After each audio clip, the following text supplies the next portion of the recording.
as Russia's poor training and morale lets them repeat the same mistake over and over again.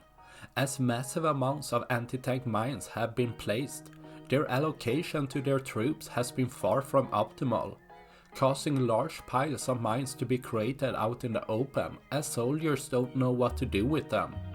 As a pile had been created next to a bunker, possibly either for protection or resources, the presence to have mines out in the open caused an obvious risk, and as shown here when a Ukrainian drone struck the pile, causing a large explosion to take place, carving out a hole in the ground, taking out more of Russia's mines, leaving less for tomorrow.